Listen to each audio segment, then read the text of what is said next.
ಪ್ರತಿ ವರ್ಷ ಪೌರ್ಣಮಿಯ ಸಮೀಪದ ಶ್ರಾವಣ ಮಾಸದ 2ನೇ ಶುಕ್ರವಾರ ವರಮಹಾಲಕ್ಷ್ಮಿ ವ್ರತವನ್ನು ಎಲ್ಲ ಮುತ್ತೈದೆಯರು ಭಕ್ತಿ ಶ್ರದ್ಧೆಯಿಂದ ಆಚರಿಸುತ್ತಾರೆ. ಈ ವರ್ಷ ಕೂಡ ಆಗಸ್ಟ್ 8ರಂದು ಶುಕ್ರವಾರ ವರಮಹಾಲಕ್ಷ್ಮಿ ವ್ರತವನ್ನು ಆಚರಿಸಲಾಗುತ್ತದೆ. ಭವಿಷ್ಯ ಉತ್ತರ ಪುರಾಣದ ಪ್ರಕಾರ ಲಕ್ಷ್ಮಿಯು ಕ್ಷೀರಸಾಗರದಿಂದ ಅವತಾರ ತಾಳಿದಳೆಂದು ಹೇಳಲಾಗುತ್ತದೆ. ರಾಕ್ಷಸರು ಹಾಗೂ ದೇವತೆಗಳು ಅಮೃತ ಪಡೆಯುವುದಕ್ಕಾಗಿ ವಾಸುಕಿಯ ಸಹಾಯದೊಂದಿಗೆ ಮಂದಾರ ಪರ್ವತವನ್ನು ಕಡಿಯುತ್ತಿರುವಾಗ ಕ್ಷೀರಸಾಗರದಿಂದ ಪರಿಶುದ್ಧವಾಗಿ ಶ್ವೇತವರ್ಣದಲ್ಲಿ ಲಕ್ಷ್ಮಿಯು ಉದ್ಭವಿಸುತ್ತಾಳೆ.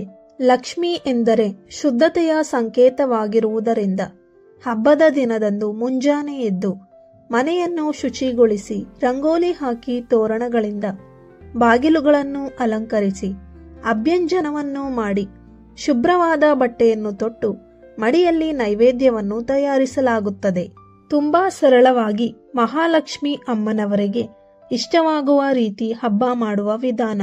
ಮಹಾಲಕ್ಷ್ಮಿ ವ್ರತವು ತಮಿಳುನಾಡು, ಕರ್ನಾಟಕ, ಆಂಧ್ರ ಪ್ರದೇಶ, ಉತ್ತರ ಪ್ರದೇಶ ಮತ್ತು ಮಹಾರಾಷ್ಟ್ರದ ಭಾಗಗಳಲ್ಲಿ ಹೆಚ್ಚಾಗಿ ಜನಪ್ರಿಯವಾಗಿರುವ ಹಬ್ಬವಾಗಿದೆ.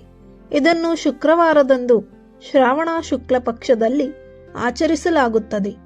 ತುಂಬಾ ಸರಳವಾಗಿ ಮಹಾಲಕ್ಷ್ಮಿ ಅಮ್ಮನವರಿಗೆ ಇಷ್ಟವಾಗುವ ರೀತಿ ಹಬ್ಬ ಮಾಡುವುದು ಹೇಗೆ? ಕೆಲವರ ಕುಟುಂಬದಲ್ಲಿ ಲಕ್ಷ್ಮಿ ಕೂರಿಸುವುದು ವಾಡಿಕೆಯಾಗಿ ಪಾಲಿಸುತ್ತಾರೆ. ಆದರೆ ಕೆಲವರಿಗೆ ಈ ಪದ್ಧತಿಯಲ್ಲಿ ರೂಢಿ ಇರುವುದಿಲ್ಲ. ಆದ್ದರಿಂದ ತುಂಬಾ ವಿಷಯದಲ್ಲಿ ಗೊಂದಲ ಇರುತ್ತದೆ.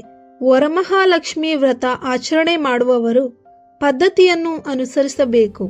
ಆದರೆ ತುಂಬಾ ಸರಳವಾಗಿ ಅಮ್ಮನವರನ್ನು ಆಹ್ವಾನಿಸಿ ಸರಳ ವಿಧಾನದಲ್ಲಿ ಪೂಜೆ ಮಾಡುವವರು ಈ ನಿಯಮಗಳನ್ನು ಪಾಲಿಸಿದರೆ ಸಾಕು. ಲಕ್ಷ್ಮೀ ಅಮ್ಮನವರು ಸಂತೃಪ್ತಿ ಆಗುತ್ತಾರೆ. ಒಂದು ತಟ್ಟೆಗೆ 5 ಹಿಡಿ ಅಕ್ಕಿ ಹಾಕಿ ಅಷ್ಟದಳ ಪದ್ಮ ರಂಗೋಲಿ ಹಾಕಿ ಹೂವಿಟ್ಟು ಕೈ ಮುಗಿದು ತಾಮ್ರದ ಹಿತ್ತಾಳೆ, ಪಂಚಲೋಹ ಅಥವಾ ಬೆಳ್ಳಿಯ ಯಾವುದಾದರೂ ನಿಮ್ಮ ಅನುಕೂಲಕ್ಕೆ ಅನುಸಾರವಾಗಿ ಇಟ್ಟು ಆ ಚೊಂಬಿನಲ್ಲಿ ಪರಿಶುದ್ಧವಾದ ಮಡಿ ನೀರನ್ನು ಇಟ್ಟು ಆ ಚೊಂಬಿನಲ್ಲಿ ಅರಿಶಿಣ, ಕುಂಕುಮ, ಅಕ್ಷತೆ ಹಾಕಿ 1 ನಾಣ್ಯ ಹಾಕಿ, ನಿಮ್ಮ ಬಳಿ ಬೆಳ್ಳಿ ನಾಣ್ಯ ಇದ್ದರೆ ಗೋಮತಿ ಚಕ್ರ, ಕವಡೆಗಳು, ಕಮಲದ ಬೀಜ, ಕೆಂಪು ಕಲ್ಲು ಸಕ್ಕರೆ, 6 ಲವಂಗಗಳು, 6 ಏಲಕ್ಕಿ, ಈ ರೀತಿ ನಿಮಗೆ ಒದಗುವ ಲಕ್ಷ್ಮೀ ಸಂಕೇತದ ವಸ್ತುಗಳನ್ನು ಕಳಸದ ಒಳಗೆ ಹಾಕಬಹುದು. ಈ ರೀತಿ ಕಳಸ ಇಟ್ಟು ತೆಂಗಿನಕಾಯಿ ಇಟ್ಟು ಕಳಸಕ್ಕೆ ಅಲಂಕಾರ ಮಾಡಿ ಮಾಂಗಲ್ಯ ಹಾಕಿ ಗೆಜ್ಜೆ ವಸ್ತ್ರವನ್ನು ಧರಿಸಿ ಕಮಲದ ಹೂವನ್ನು ಅರ್ಪಿಸಿ ನಿಮ್ಮ ಬಳಿ ಇರುವ ಒಡವೆಯನ್ನು ಅರ್ಪಿಸಿ ಕೂಡ ಪೂಜೆ ಮಾಡಬಹುದು. ಬೆಸ ಸಂಖ್ಯೆಯಲ್ಲಿ ದೀಪ ಹಚ್ಚಬೇಕು. 2 ಕಂಬದ ದೀಪದ ಜೊತೆಗೆ 1 ಕಾಮಾಕ್ಷಿ ದೀಪ, ಈ ರೀತಿ ಬೆಸ ಸಂಖ್ಯೆಯಲ್ಲಿ ದೀಪವನ್ನು ಹಚ್ಚಬೇಕು. ತುಂಬಾ ಆಡಂಬರದಿಂದ ಮಾಡದಿದ್ದರೂ ಸೀರೆ ತರಲು ಸಾಧ್ಯವಿಲ್ಲದಿದ್ದರೆ ಬ್ಲೌಸ್ ಪೀಸ್ ಇಟ್ಟು ಕೂಡ ಪೂಜೆ ಮಾಡಬಹುದು. ಆಡಂಬರಕ್ಕಿಂತ ಮನಸ್ಸಿನಲ್ಲಿರುವ ಶ್ರದ್ಧೆ ಭಕ್ತಿ ತುಂಬಾ ಮುಖ್ಯ. ಇನ್ನು ಲಕ್ಷ್ಮೀ ದೇವಿಗೆ ಪ್ರಿಯವಾದ ನೈವೇದ್ಯ ಎಂದರೆ ಬೆಲ್ಲದ ಅನ್ನ, ಕೋಸಂಬರಿ, ಪಾನಕ, ಹೋಳಿಗೆ ಪಾಯಸ, ನಿಂಬೆಹಣ್ಣಿನ ಚಿತ್ರಾನ್ನ ಹಾಗೂ ನಿಮ್ಮಿಂದ ಸಾಧ್ಯವಾಗುವ ತಿಂಡಿಗಳನ್ನು ಅರ್ಪಿಸಬಹುದು. ಹಣ್ಣಿನಲ್ಲಿ ತಾಯಿಗೆ ದಾಳಿಂಬೆ ಬಹಳ ಪ್ರಿಯ ಎಂದು ಕೂಡ ಹೇಳುತ್ತಾರೆ. ಹೀಗೆ ತಾಯಿಗೆ ಎಲ್ಲವನ್ನೂ ಅರ್ಪಿಸಿ ನಿಮಗೆ ಈಗಾಗಲೇ ನೀಡಿರುವ ಸೌಕರ್ಯಗಳಿಗೆ ಧನ್ಯವಾದಗಳನ್ನು ತಿಳಿಸಿ ಭಕ್ತಿಯಿಂದ ತುಪ್ಪದ ಆರತಿ ಮಾಡಿ ಮುತ್ತೈದೆಯರಿಗೆ ಅರಿಶಿಣ ಕುಂಕುಮ ಕೊಟ್ಟು ನಿಮ್ಮ ಪೂಜೆಯನ್ನು ಪೂರ್ತಿ ಮಾಡಿ.